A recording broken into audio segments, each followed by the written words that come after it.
l'observateur yi mu xëyee ci xëtamu njëkk bokk na ci xale bu jigéen bi di Nabou Leye waxtoom yu njëkk ca kaso ba ni mu ko dundee mi ngi ñu ciy wax chambre 5 la ñu koy yóbbu moom xale bu jigéen bi lu aju ci assistance sociale ba ñu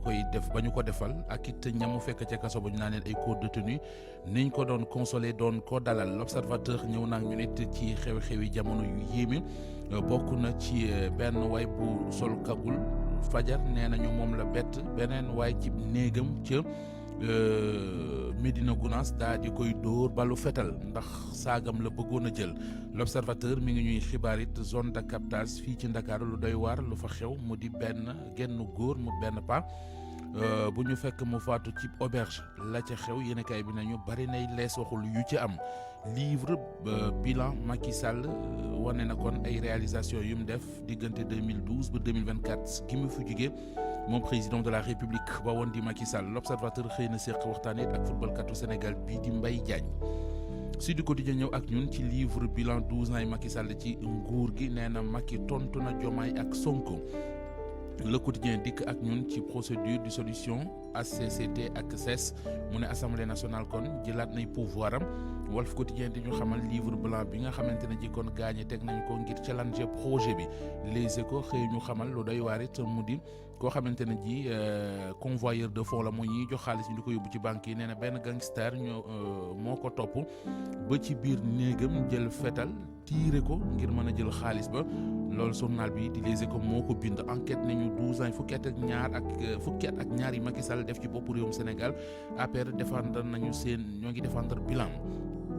Soleil national wàllu coopération immigration clandestine situation diggante Sahel ak Gaza nee na Dakar ak Madrid moo di Sénégal ak Espagne wane nañu kon seen position lii quotidien li mu xëye mooy bilan Macky Sall bi ñu dëxëñ ci livre ci fukki at ak ñaar yi nga xam ne moom la fi def mu ne bennoo weexal na setal na kon Macky Sall ba mu set wecci ci réew mu yàqu mu ñu wax ne moom la fi bàyyi Tribune dikk ak ñun ci ñàkk karange gi am ci réew mi nit ñi faatu ci anam yu doy waar nee na danger bi mu di tooke li mi ngi fi ba léegi bés bi le jour xamal ñu ne police am na ay coppite yu yees yu ci am source soit dikk ak ñun ci ñaari bus Tata yu doon njëkkante ci parc Lambaye ba faat ñaari ndaw journal bi ko bind las bind ne Benno Bokk Yaakaar tontu nañu jaare ko ci livre bilan point actu nañu Benno seen yéene mooy suul projet bi ñuy wax ci kanamu askan wi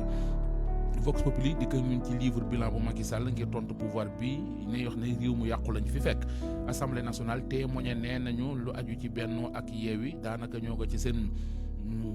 bëccëg mbaaloo bu mujj laata kon ñu yegg ci di ko tas réew mi quotidien xëy njiital gouvernement bi di Ousmane Sonko yéenekaay bi nañu li mu ne woon état à ruine lañ fi fekk loolee kon waa Benno tontu nañ ko jaaree ko ci chiffre ak i xayma yu ñu dëxëñ ci livre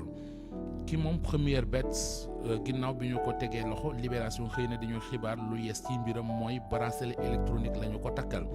ñëw ci record mi dikk ak ñun ci ñàkk kaaraange gi am ci Sénégal askan wi jamono ji nee na ci tiitaangeeg jaaxle la ñu nekk jamono ji ñoom askanu Sénégal ñu jeexale ak record ngir waxtaanee tàggat yaram